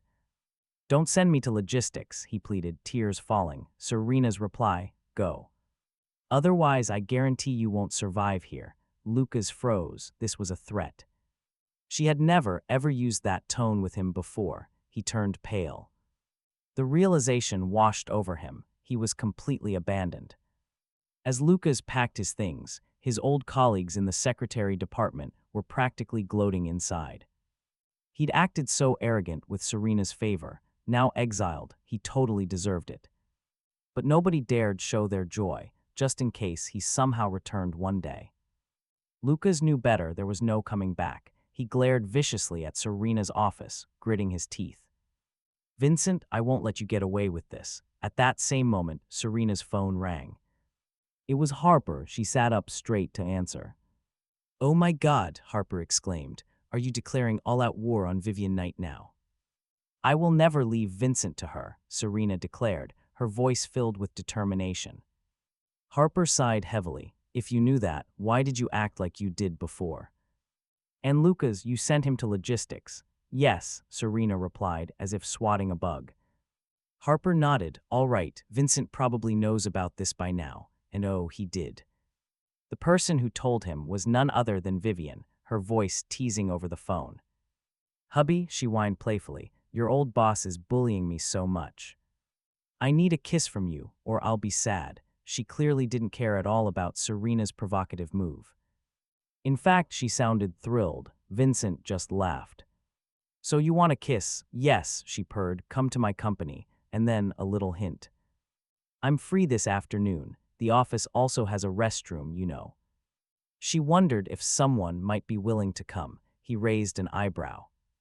"Why not just say my name? So, Mr. Vincent, are you coming?" He laughed out loud. "I'll be right there." This woman really knew exactly how to handle him. He hung up, shaking his head. Serena was acting crazy. 1 billion for 5% equity. And with no say in operations, did she think he'd come back? Some bells can't be unrung. But right now, he had no time for her. Vivian was his only priority. Just as he was about to leave, his phone rang again. He thought it was Serena, but it was a friend. Vincent teased, "If I remember right, aren't you supposed to be vacationing in the Maldives? Are the beautiful girls beside you not appealing enough that you have to call me?" Must be something big. The voice on the other end was lazy. "I heard the proposal to merge Long County into M-City passed. The announcement would come next year at the latest, that 9,000 acres he has. In Long County is about to make a killing. He was on the verge of becoming a billionaire." Happy, he froze, then burst into laughter. 3 years ago, he'd predicted Motto would merge Long County into a new development zone. So our hero, he bought over 9,000 acres of land there for an absolute steal. He then opened a flower company as a front, all while waiting for this exact moment. Back then, Long County was a ghost town, economically speaking. Land prices were just ridiculously cheap. He spent less than $2 billion to acquire the entire plot. People thought he was insane, dropping nearly $2 billion on supposedly worthless dirt. But even in the worst-case scenario, he wasn't going to lose money. Selling flowers alone brought in $80 million in profit each year. "Is this a sure thing?" he asked. "Absolutely," the friend laughed. "In a few days, a lot of people will be calling you to buy that land. You better. Think very carefully about your price. This is unreal." His friend's voice sounded a little bitter. "Back then you told me to buy in with you, and I just laughed. Now I've missed out on a fortune." Our hero just chuckled. Even 3 years ago, his friend wouldn't have had the guts to buy. "True," he admitted, defeated. "All right, I won't bother you. When you're a billionaire, don't forget to treat me." After hanging up, he drove directly to Viven's company. And at that very moment, the person tailing him sent a report straight to Serena. Her expression instantly soured. "Viven definitely knows I invested. Calling Vincent over is her way of declaring he belongs to her now, that he has nothing to do with me." She gritted her teeth. Her voice was cold as ice, her knuckles white as she gripped the desk. "Keep following him. Report any move immediately." Meanwhile, in the company restroom, Viven sat right on his lap, acting absolutely adorable. "Hubby," she whined, her eyes practically hypnotizing. He gave her waist a gentle squeeze. "Silly, you missed me this much." She smiled, triumphant, wrapping her arms around his neck. "Your old boss has been bullying me." With that, she leaned in, planting a light kiss on the corner of his mouth. Her eyes were soft but held a spark of mischief. "Don't you worry," he said softly. "She and I are completely over." "I know," she smiled, burying her face in his shoulder and holding him tight. She greedily breathed in his scent, purring like a contented kitten. Sunlight poured through the window, bathing them in a warm, comfortable glow. Just then, Vivian's phone buzzed. She listened for a moment, and her expression shifted slightly. "I got it." She hung up, instantly snapping back to her cool, professional self, the true aura of a female CEO. "What's wrong?" he asked. "Just got word, the proposal to merge Long County into Motto just passed the internal council. The official announcement is coming. It would be made tomorrow night, at the absolute latest." He just raised an eyebrow, smiling. "But I seem to recall your company doesn't deal in real estate, right?" She nodded, simply making an observation. "This development is probably going to create a lot of new billionaires." "Definitely," he looked at her with a smirk. "Like your hubby right here." She blinked, surprised. "What does this have to do with you?" He explained it casually. 3 years ago, I bought over 9,000 acres of land in Long County to grow some flowers. Originally, I just wanted a small side business. Who would have guessed?" She was completely floored. "You bought it 3 years ago." "Yeah, just a lucky gamble." Viven stared at him, her eyes filled with a complex emotion. "Your foresight, it's truly incredible." He just smiled, saying nothing. She exclaimed, "You must have made a fortune this time, right? Probably around 350. "A billion, something like that," he stated calmly. She just stared. "Say that again." About 350 billion. She looked at him, then burst out laughing. From now on, she could live off her husband. Meanwhile, Serena was still seething in her office, her expression turning uglier by the second. She had declared war. Vincent was with Vivian. What could they be doing? Are they still not out? She asked the nearby employee, her voice ice cold. The worker trembled. Yes. Boss, Mr. Vincent hasn't left yet. Serena let out a cold laugh, her fingernails digging deep into her palms. Vivian Knight, I never expected you to play this dirty. Let's just see who wins in the end. While Serena was on the verge of a breakdown, Vivian was happily nestled in Vincent's arms. She bit his neck lightly, occasionally kissing it, as if staking her claim on him.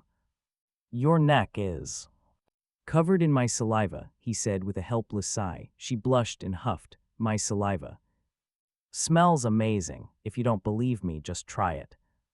Before he could even answer, she pushed forward, pressing him down onto the bed and leaning in for a kiss. Her lips were cool and soft, carrying a hint of invasion, as if to leave her mark on him. The atmosphere was heating up when suddenly, his phone rang.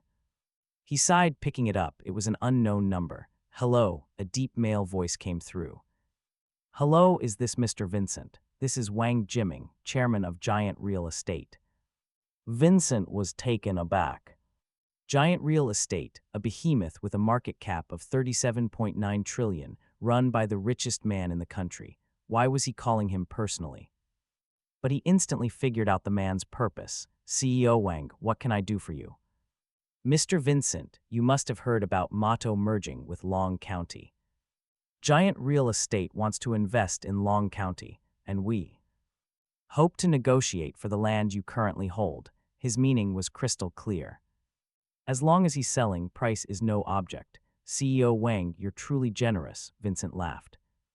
I wonder what price you're offering, Wang Jiming considered. Starting price, 400 billion, he sounded confident. Giant has strong capital and would sign for the full payment in 3 days. If you're not satisfied, we can meet to discuss the details.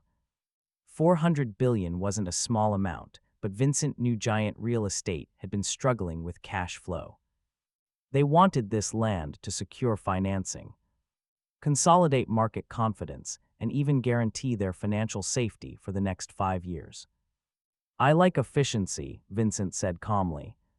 Full payment in 3 days must be clearly stated in the contract. Upon signing, you have to pay 30 billion in cash up front. If you don't have the full amount in 3 days, the contract is void and that 30 billion is mine. The other end was silent for a few seconds, then Wang Jiming laughed heartily. Deal. No problem, tomorrow morning 9 a.m. in Motto, you choose the location. I'll send the address later, see you then. He hung up. Vivian was curious. 400 billion. He simply nodded. She thought for a second, her lips curving up. If it were me, I'd push that price to 520 billion. Why? He asked. She leaned on his shoulder, speaking calmly. Giant has financial problems right now. They need this land for more than just investing. It's to stabilize market confidence. Your land is their only trump card. Whatever price you ask, they'll grit their teeth and agree. He was silent for a moment, then he laughed. Miss Knight, you really are a business genius. Of course, she said, looking up proudly. My husband can't be taken advantage of. Loss making her serious. For the negotiation tomorrow, she'd have her legal team go with him. Sounds good, he smiled. She playfully pinched his chin, smiling mischievously. Of course, she was his woman after all. On the other side, Serena also received the news. She heard Vincent had bought Long County land cheaply 3 years ago and was about to sell it for an insane price. She was stunned. How was his vision so sharp? She muttered. Harper, sitting opposite, just shrugged. To be honest, Vincent is smarter than all of us. Serena then downed the bitter wine. A few months ago, he was just an employee with $1 million salary in her company. She thought without her, he'd achieve absolutely nothing. But now, he not only turned the tables, but was about to join the ranks of top-tier capitalists in Motto. If you knew this, why did you do all that? Harper sighed. That night, Vivian came home carrying 2 shopping bags, running over to him excitedly. "Hubby, look what I bought." He looked down.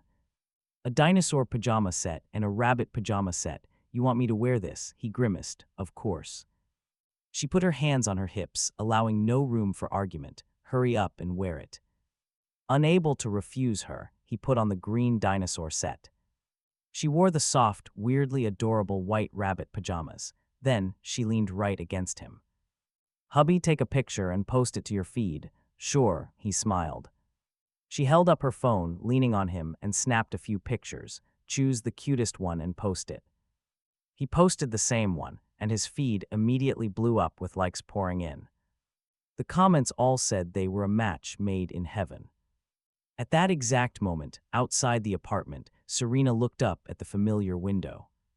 She knew that room once housed her most intimate man. Now a warm light shone out, revealing the clear silhouette of a happy couple. Her phone buzzed. It was his post.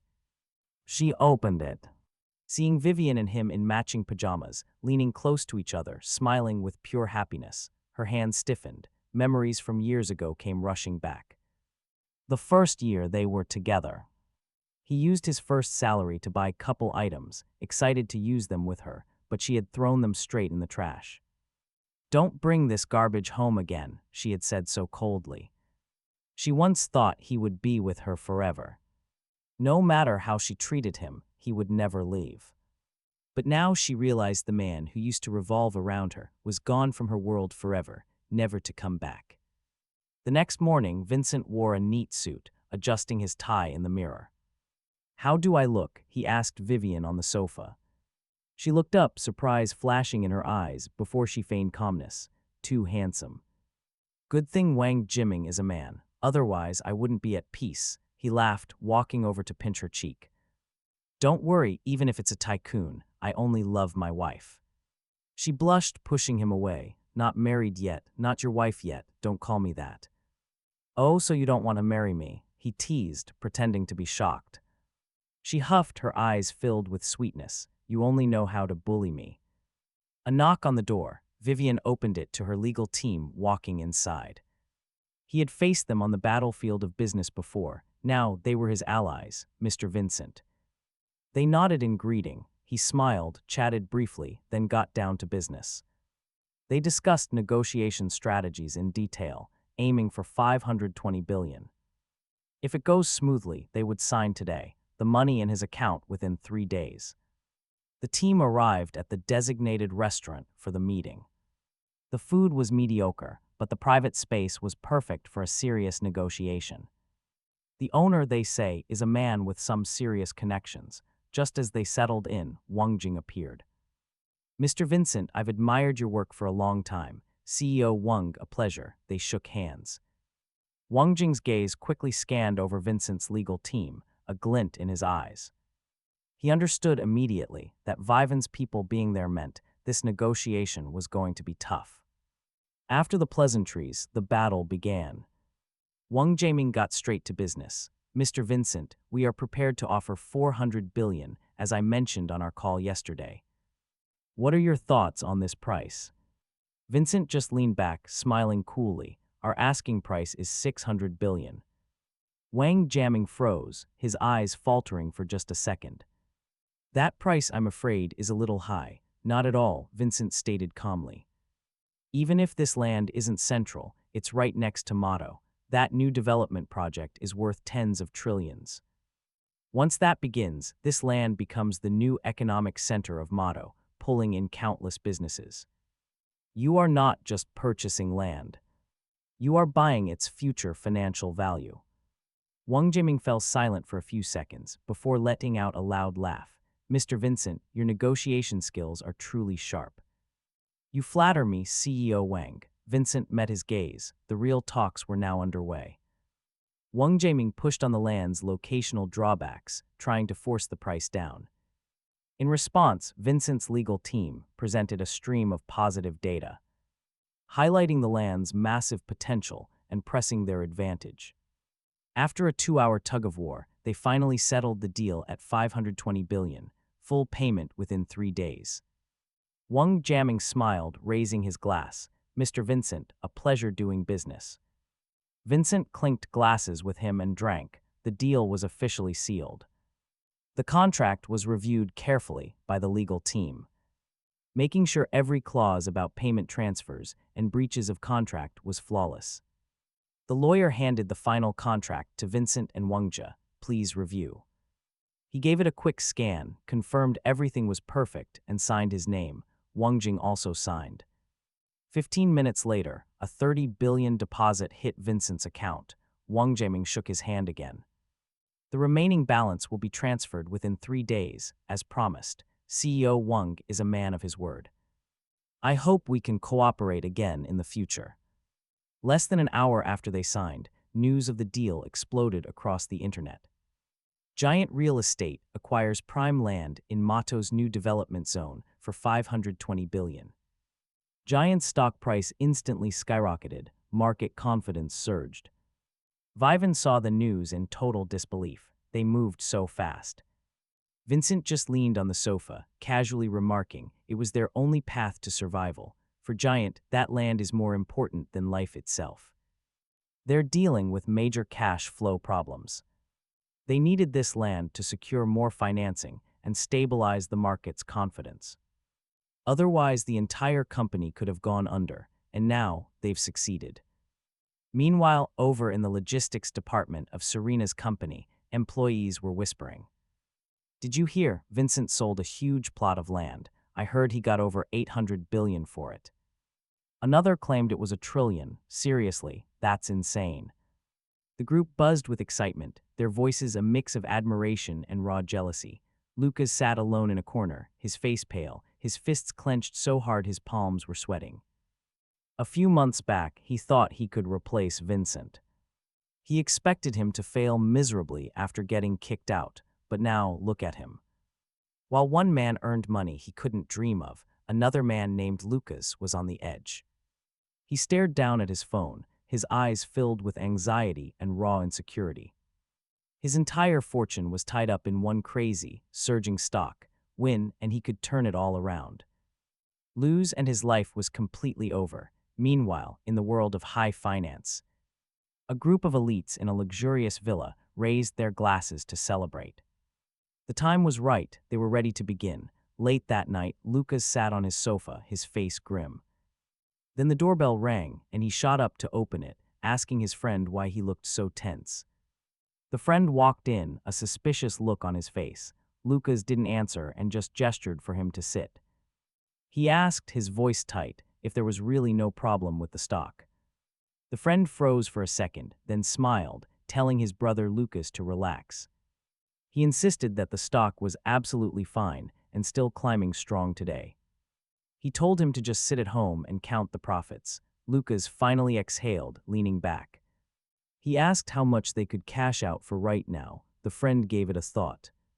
About 200 million. Lucas's expression grew serious. Then sell it immediately. Sell it now, his friend was stunned. Selling now would only net them 200 million. He argued that after buying a house and fixing it up a little, all the money would be gone. But Lucas's eyes were firm. He didn't feel right about this. He wanted out. 200 million was fine.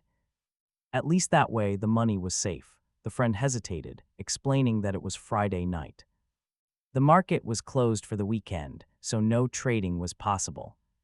They would have to wait until Monday. Lucas froze, his mood growing even heavier. Then they would wait until Monday and sell it the second the market opened, the next morning. Vivian was still sleeping soundly beside our protagonist. He was careful not to wake her. He quietly picked up his phone to check the news, and a stock market notification appeared. A small smile played on his lips. He was surprised the stock had crashed this early. It seems the manipulators made their money but got scared, not waiting for a higher price. They didn't dare risk it anymore, not that he cared in the slightest. He had already pulled out. He'd taken his capital and profits long ago. This market crash didn't affect him at all. But at that very same moment, Lucas stood frozen, his eyes glued to his phone screen. The data he was seeing sent an icy chill down his spine. His eyes were wide with terror. His fingers frantically hammered the refresh button, but no matter how many times he tried, the stock was still plummeting. Impossible. Lucas muttered, desperately trying to call his broker. But there was no answer. How could this happen? His heart was pounding in his chest. The panic was suffocating. He tried again, still nothing. Lucas hurriedly put on his coat and rushed out the door. Arriving at the broker's house, he kicked the door clean open. He stormed inside to the sound of a scream. Two girls were in the room with his friend. The broker was just lying in bed, looking completely bewildered by the sudden intrusion. Seeing him so casual, Lucas completely snapped. He lunged forward in a blind rage. Pinning the broker down, he roared, demanding to know what in the world was going on. The broker, panicked, begged Lucas to calm down. The two girls quickly grabbed their chance. They threw on their clothes and slipped out the door. "My money," Lucas roared at him. "Didn't you say there was no problem with this stock? What is this?" He threw the phone right in the broker's face. The man took it, a horrible premonition washing over him.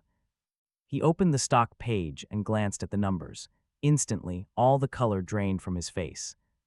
"How is this possible?" he muttered, trying to convince himself it was just a technical dip. But in the next second, even he couldn't believe his own words. The stock had crashed. Crashed hard. This wasn't a normal adjustment. The stock was plummeting, and someone was clearly manipulating it. Lucas, on the other hand, panicked but tried to play it cool. "Brother Lucas, this is probably just a technical adjustment.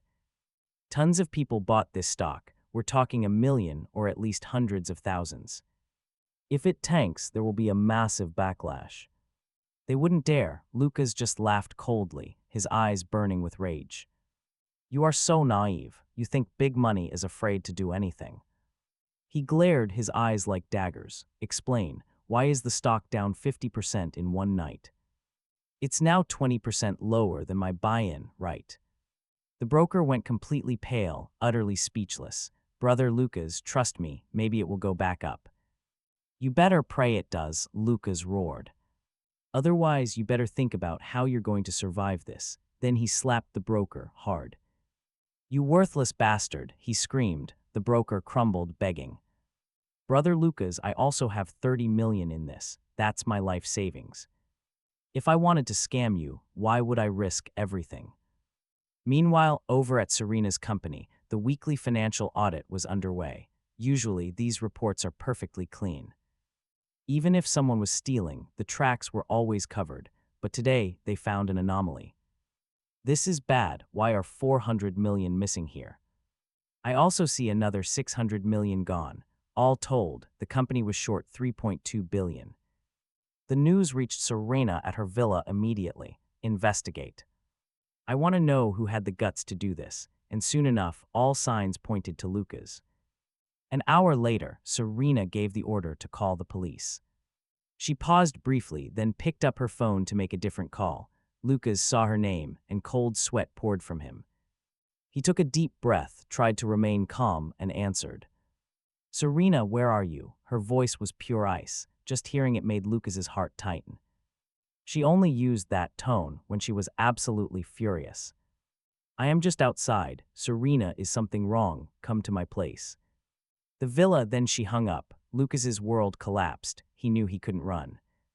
With Serena's power, finding him would be laughably easy.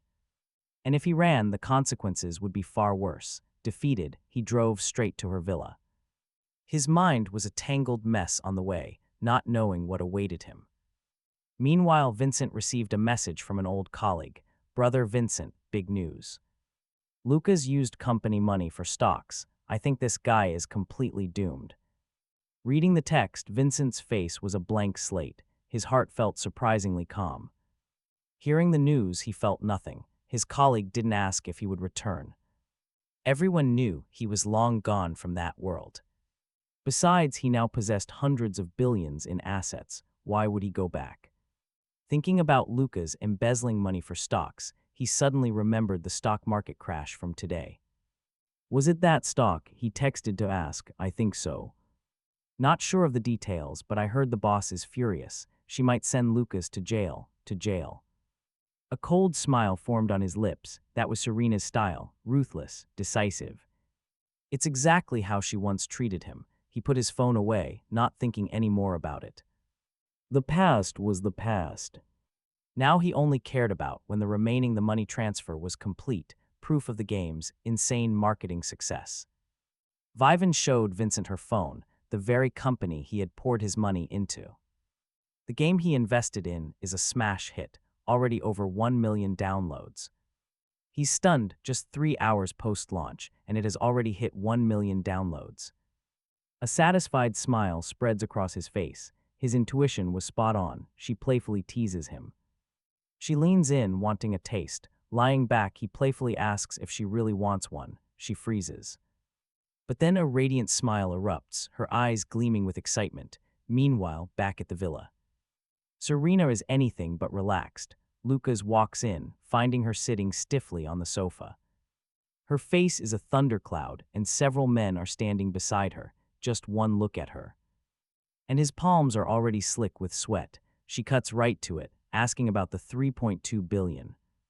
Her voice is cold. I recall paying you 50,000 a month. Are you that desperate for cash? Lucas's face drains of all color. He never imagined she would find out about this. He stammers. Explain. Serena lets out a cold laugh. You still dare to try and explain things to me. You've been here a few months. You know nothing about stocks. Did you honestly think that money just falls from the sky? Her eyes are pure ice, staring at him like he is an idiot. This is 3.2 billion, not 3,200. Selling you wouldn't even cover the debt. He pleads, Serena, give me a chance. 3.2 billion is nothing to you. Please just let me go. He swears he'll do anything for her, be her loyal servant. Lucas drops to his knees, begging desperately. But looking down at him, Serena's eyes are filled with pure disgust. 3.2 billion is nothing to me, she admits, but it all depends on who it's for, and for you. Forget 3.2 billion, you're not even worth 100 million. Her words are like daggers, stabbing right into Lucas's heart. If he is not worthy, then who is? Your pathetic expression is disgusting. I can't stand it, she continues, her voice like absolute ice. But it doesn't matter. You'd better think of what to tell the police. They'll be here in 30 minutes. And unless something changes, you're getting arrested. Lucas falls completely silent, knowing full well he has no way out, and in that moment, desperation turns to pure rage. He pulls out a dagger. He pulls it from his pocket and lunges straight for Serena. She never saw this action coming. For a split second, pure panic flashes in her eyes, and then the sharp blade sinks into her body. Only then do the bodyguards react, rushing forward to subdue Lucas. Someone shouts to call for help. Seeing Serena bleeding profusely, the guards start to panic. The entire villa erupts into total chaos.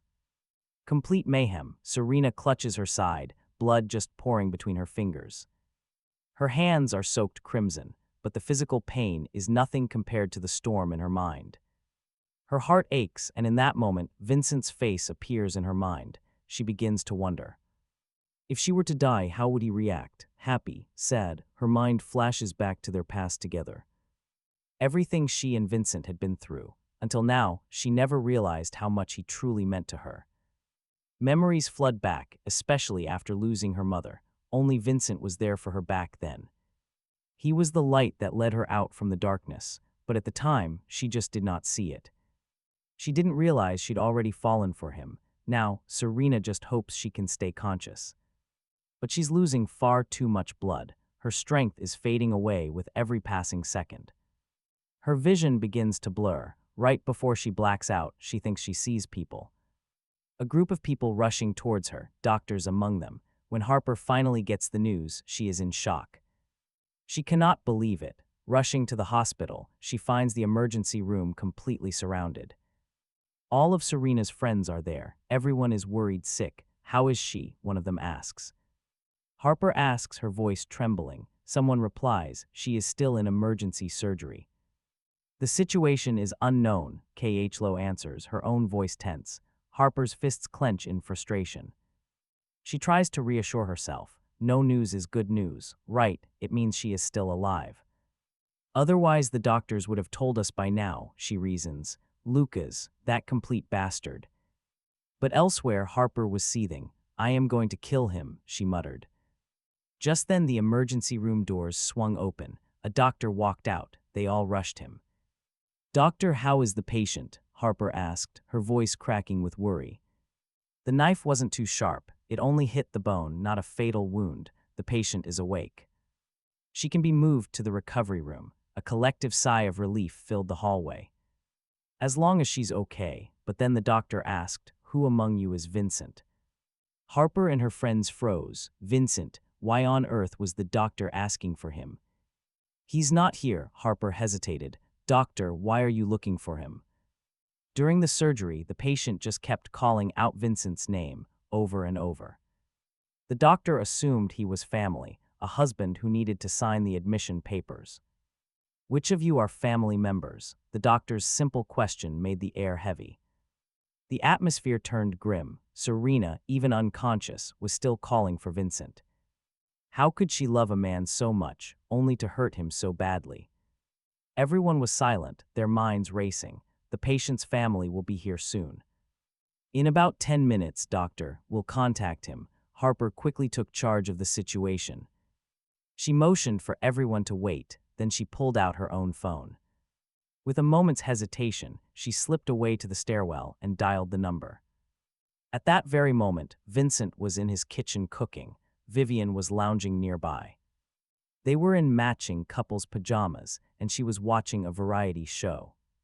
She sweetly called him hubby, then his phone lit up with Harper's name. He paused. He had cut ties with Serena and that entire circle. Why would she be calling him? He still answered the call. "Miss Harper, Vincent, Serena was stabbed by Lucas. Can you come?" Harper's voice was desperate. Vincent froze, then it all clicked. It had to be about the tens of millions she embezzled. A fight must have broken out. Lucas was always a reckless fool. Panicked about being arrested, he must have snapped. He took a slow breath, perfectly calm. This matter had absolutely nothing to do with him. "Miss Harper, you saw my post. I have a new life now if I show up there." "What do you expect my girlfriend to think?" Harper was stunned into silence. "But she was calling your name, even in a coma. For old time's sake, you should come." He shook his head, his voice flat. "Old time's sake, when she did what she did. Did she give a single thought to our relationship? Did we even have one? Or was I just her tool?" "Enough, Miss Harper. I'm in the middle of cooking." I can't talk anymore. He hated being emotionally blackmailed like this. Perhaps the last shred of kindness he had for Serena was wishing her a speedy recovery. Beyond that, he wanted nothing else to do with it. He hung up. Harper just stared at her phone. She felt completely helpless. Chloe walked over. "He refused to come, didn't he?" Harper looked up, first surprised, then resigned. "Yeah, it makes sense that he won't come." Chloe looked out the window. "Remember the first time he joined our group, even then. I knew Vincent looks gentle, but he has a core of pure steel, once he decides." "He never changes," Chloe continued. "If it wasn't for Vivan Knight, I would want to pursue him. He's charming, but more importantly, he's completely loyal to his girlfriend." Just as she said that, the emergency room doors opened, and at that exact moment, the real estate firm transferred the final payment. Vincent just looked at his new balance. He couldn't help but feel a spark of excitement. For a long time, he'd had this one small dream. Being with the person he loved, owning a house, and starting a life together. Billions, maybe hundreds of billions. For Vincent, it seemed everything was finally coming true. Vivian teased, looking right at him. "So, did the money come through?" He just smiled. "How'd you know?" she pouted. "Do you even have to ask? It's written all over your face. Besides money hitting your account, I bet nothing else makes you this happy." He raised an eyebrow, feigning seriousness. "How can that be? Something else made me happy too," he said, turning to her. He said coolly, "Like being with you." Vivian blushed, her ears turning pink. Smooth talker. Even so, she couldn't hide her happy, beaming smile. "So if you're that happy, why not hug me?" she asked, acting cute. He burst out laughing. "Oh, you want a hug? Don't have to ask twice." He scooped her up bridal style and walked straight to the sofa. "The game company you invested in is doing well," she reminded him. "It's on Weibo." "I know, but I don't have the numbers yet. I'll ask tonight." Meanwhile, over in the ICU, Serena was waking up. the anesthesia wore off and the pain hit. She felt the sharp pain from her wound. Outside, she saw her friends waiting, but someone was missing. The one person she wanted to see wasn't there. She struggled. She reached out her hand as Harper walked in, wearing hospital protective gear. "Serena, are you okay?" "I'm fine. Where's Lucas?" she asked weakly. The secretary beside her answered quickly, "He's at the police station." "Don't worry, I've already arranged a lawyer. I assure you he'll get the harshest punishment." Serena looked to Harper. Did Vincent not come? Harper didn't know how to answer. He hesitated, then told the truth. He didn't come. Maybe he doesn't know. Serena sighed, her eyes filling with pain. No, by now the whole financial world probably knows. To say he doesn't, I don't believe it. Harper held her hand gently. "All right, you just had surgery. You need to rest. I will handle everything."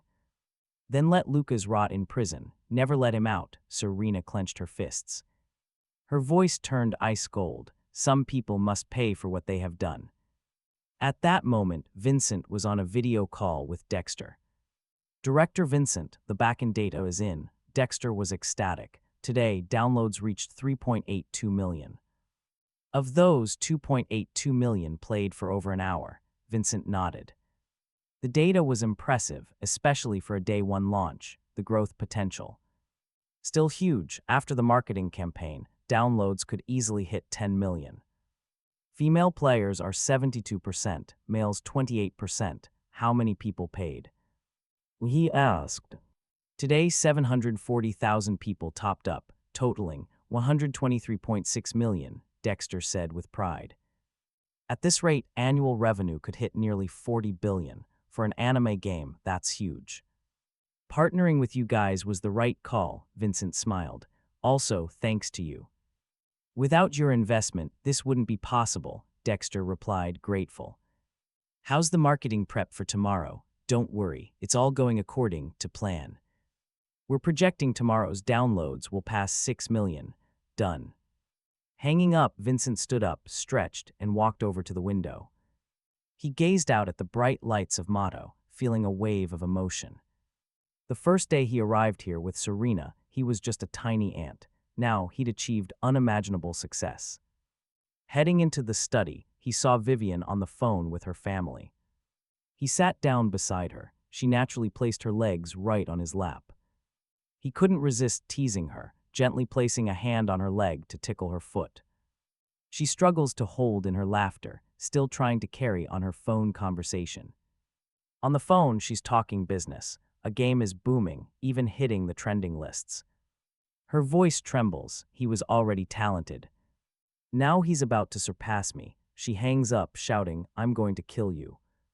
She lunges forward. He quickly blocks her, placing one finger against her lips. Vivian freezes instantly. "Vincent, don't run. If I don't beat you to death." "Consider yourself lucky." She grabs a sofa pillow, a murderous look on her face. Meanwhile, in the ICU, Serena remembers the days when he was the one hospitalized. Was he this lonely too, she wonders, just the cold hum of the machines? Her mind drifts to their first meeting, even though his clothes were tattered. His eyes still made her feel completely at peace. She thinks, if we had gotten together back then, would things be different after what happened to her parents? Serena swore she would never love anyone again, but she had loved him. And she only realized it once he was gone. She hadn't just lost a capable assistant. In work, she lost the man who loved her so deeply. Tears streamed down her face. No one else was there. She could finally express her raw emotions. Meanwhile, Harper and Chloe were talking. "Lucas, Khlo was cold. We can't let him get away with it. He must die. I think Serena has already decided. Right now, let's just leave her be." Harper feels helpless. And Vincent, will he come back? Someone asks. "No," Khlo replies softly. "He's already with Vivian Knight. He's even met her family." The next piece of news about them will probably be about their wedding. Harper sighs. Serena doesn't have a chance anymore. That night, Vivian cuddles up to him. "Next Tuesday evening," she asks, "will you come to my company's gala? My family are partners. Lots of people you know will be there." "Sure," he smiles. and nods. In their circle, he knows exactly what this invitation means. Vivian beams. Great. My dad also said he hopes we'll set an engagement date soon. He smirks. All right, future wife. The next morning, Serena wakes up in the ICU.